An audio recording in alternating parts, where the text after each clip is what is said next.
Good morning everyone, welcome back to the channel. आज की इस वीडियो में 22 अगस्त के करंट अफेयर्स डिस्कस करेंगे। शुरू करते हैं। फर्स्ट क्वेश्चन है, who inaugurated the 19th CII India Africa business conclave. इसको इनॉग्रेट किया है जगदीप धनखड़ ने, जो कि हैं हमारे वाइस प्रेसिडेंट। 20 अगस्त से ये कॉन्क्लेव शुरू हुई है 22 अगस्त तक।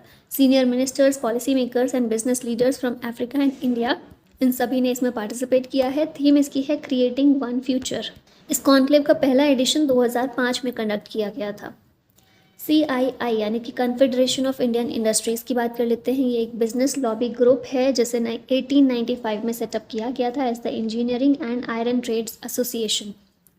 इसके नाम में बहुत सारे चेंजेस के बाद 1992 में करंट नाम जो इसका है कन्फेडरेशन ऑफ इंडियन इंडस्ट्री 1992 में अडॉप्ट किया गया। हेडक्वार्टर है नई दिल्ली में। प्रेसिडेंट हैं इसके संजीव पुरी। नेक्स्ट क्वेश्चन है, who has been appointed as the chief de mission for India's Paris 2024 Paralympic contingent. तो अब पैरालंपिक गेम्स जो होने वाले हैं पेरिस में ही होंगे 2024 के, जिस तरह ओलंपिक गेम्स हुए हैं। तो उसमें हमारा जो कंटिजेंट है इंडिया का, उसमें चीफ डी मिशन इसके रूप में सत्य प्रकाश सांगवान को अपॉइंट किया गया है। ये PCI के वाइस प्रेसिडेंट हैं। इन्हें शेफ डे मिशन अपॉइंट किया गया है for India's Paris 2024 Paralympic contingent. He will lead India's largest ever team of 84 para athletes across 12 sports. कौन से नंबर के पैरालंपिक गेम्स ये हो रहे हैं याद रखिएगा, 17th एडिशन है इसका। ठीक है। और president Paralympic committee of India के कौन है? देवेंद्र झाझड़िया हैं। सुमित अंतिल और भाग्यश्री जाधव ये इंडियन फ्लैग बियरर्स हैं for the opening ceremony of Paris Paralympic. ये तो वही चीज़ सेम आ गई है। नेक्स्ट क्वेश्चन है, which country will host the 9th ICC women's T20 world cup. इसको होस्ट किया जाएगा UAE के द्वारा। ICC इंटरनेशनल क्रिकेट काउंसिल पहले इसके द्वारा 9th ICC women's T20 cricket world cup Bangladesh में किया जाना डिसाइड किया गया था, लेकिन अब ये शिफ्ट किया गया है UAE में due to political turmoil in Bangladesh. Bangladesh is still the host of the tournament but all the matches will be played in the UAE। Bangladesh में अभी हमने देखा वहाँ की प्राइम मिनिस्टर जो थी शेख हसीना, उन्होंने रिज़ाइन कर दिया है और इंटरिम गवर्नमेंट अभी बांग्लादेश में चल रही है। मोहम्मद यूनुस चीफ एडवाइज़र वहाँ के चीफ एडवाइज़र के रूप में काम कर रहे हैं। तो अभी भी वर्ल्ड कप जो है होस्ट कर रहा है बांग्लादेश ही, लेकिन सारे मैचेस होंगे UAE में। इनिशियली ICC ने भारत से पूछा था वर्ल्ड कप होस्ट करने के लिए, लेकिन भारत ने रिफ्यूज़ कर दिया था इसके लिए। तो इसके बाद वेन्यू शिफ्ट किया गया UAE के पास में। ठीक है। ICC women T20 world cup पहला मैच 2009 में हुआ था इंग्लैंड में। 8 teams participated and England one the inaugural world cup. फिर सेकेंड एडिशन से वर्ल्ड कप जो है हर 2 साल पर होने लगा। फोर्थ एडिशन में पहले 8 टीम्स थी ना, शुरू में पार्टिसिपेट करती थी। फोर्थ एडिशन में 10 टीम्स कर दी गई। ठीक है, 10 टीम्स पार्टिसिपेट करती हैं फोर्थ एडिशन से। ऑस्ट्रेलिया मोस्ट सक्सेसफुल टीम है। 6 टाइटल्स ऑस्ट्रेलिया ने अभी तक जीते हैं। ICC की बात कर लेते हैं। ये वर्ल्ड गवर्निंग बॉडी है of cricket, organizes the men's and women's one day international 2020 and test world cups. Headquarter है इसका दुबई UAE में और चेयरपर्सन है Greg Barclay. With which country did India sign an agreement for its first green ammonia export. तो भारत ने Japan के साथ में ये एग्रीमेंट साइन किया है। सेमकॉर्प इंडस्ट्री और जापानीज फर्म ने साइन किया agreement for India's first green ammonia export to Japan. इतना ही याद रखिएगा, India aims to become a global hub for green ammonia and hydrogen with ongoing tenders for green ammonia production. Next question है, who is the Malaysian prime minister who visited India recently. Malaysia के prime minister Dato Seri Anwar bin Ibrahim हैं भारत में visit के लिए। ये recently आए थे 19 से 21 अगस्त के बीच में। 3 दिन की विजिट थी इनकी। This was the first visit to India by Malaysian prime minister Dato Seri Anwar bin Ibrahim. Malaysia ने अग्री किया है to join the international big cat alliance as a founding member. The international big cat alliance is an Indian initiative which was approved by the union cabinet on 29 February 2024। Malaysia की यहाँ बात करते हैं। Country है South East Asia में with a population of over 34 million. The country is the world's 43rd most populous country. Capital है Kuala Lumpur. Currency है Malaysian ringgit. Prime minister है अनवर इब्राहिम और सुल्तान है यहाँ के इब्राहिम इस्कंदर।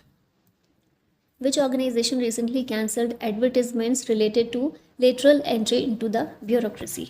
ब्यूरोक्रेसी में लेटरल एंट्री के लिए एडवर्टीजमेंट को कैंसिल किया गया है UPSC के द्वारा। ठीक है, अभी दिए गए थे, रिसेंट में ये एडवर्टीजमेंट दिए गए थे कि लेटरल एंट्री जो है इनवाइट की गई थी, तो अभी उसको कैंसिल किया गया यूपीएससी के द्वारा।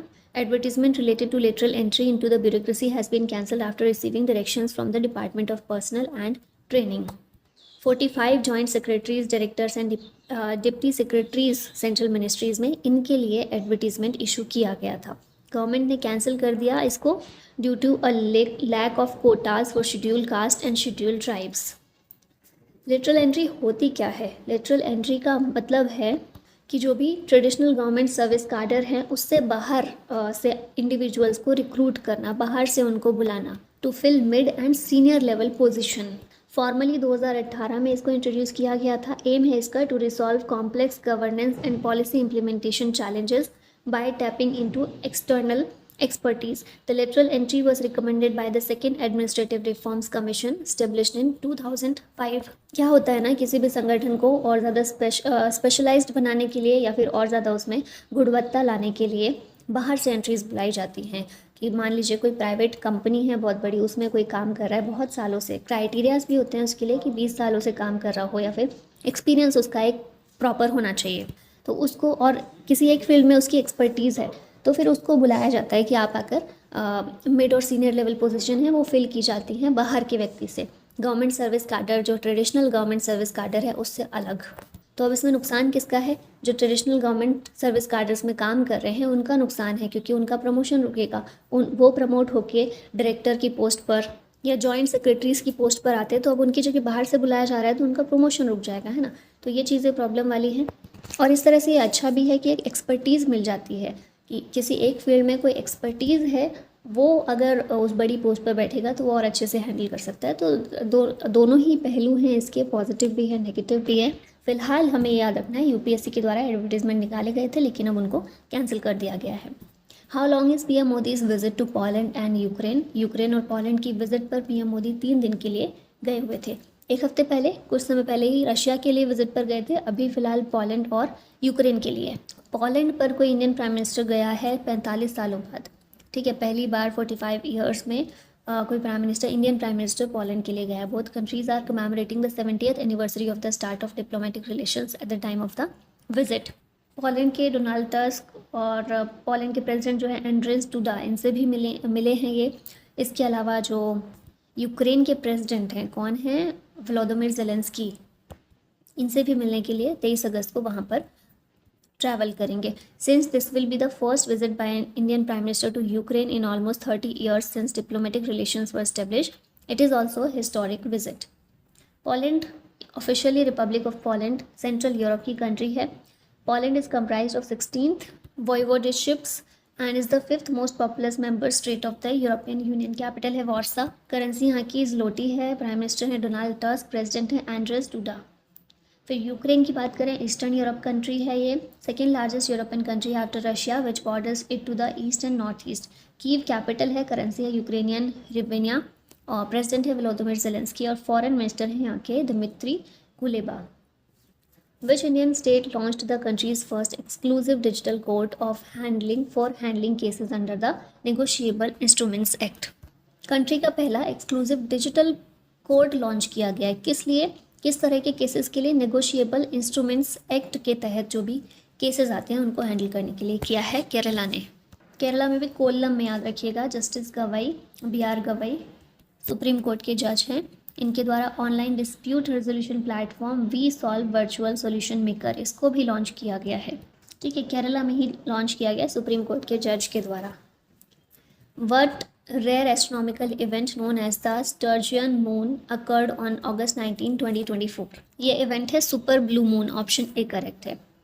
The rare sturgeon moon appeared on August 19, 2024 marking a super blue moon event. Super moon 14% बड़ा और 30% ब्राइटर दिखाई देता है as it's occurs when the moon is closest to earth in its orbit. Blue moon is the second full moon in a month or the third in a season with 4. The next super moons will be in September, October and November 2024.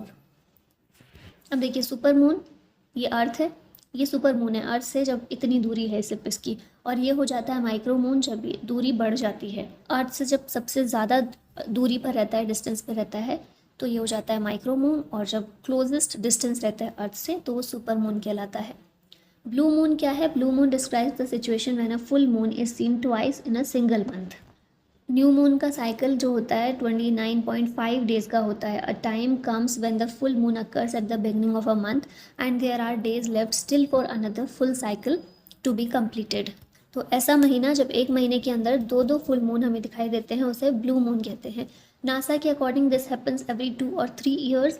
It is important to note that the term blue moon has nothing to do with the actual color of the moon. Which airport has won the Best Airport Award at the India Travel Awards for 3 consecutive years? यह Rajiv Gandhi international airport Hyderabad में इसने जीता है best airport award at India travel awards for the 3rd consecutive year, लगातार तीसरी बार, for excellence in innovative social media engagement and outstanding airline support. ठीक है, इस वजह से इसको मिला है। लास्ट में क्वेश्चन आप लोगों के लिए, Shiveluch volcano is located in which country which has erupted recently? America, Japan, Russia या फिर इंडोनेशिया? आंसर बताएगा इसका कमेंट में। और इसी के साथ वीडियो का होता है and. Thank you so much for watching. जय हिंद।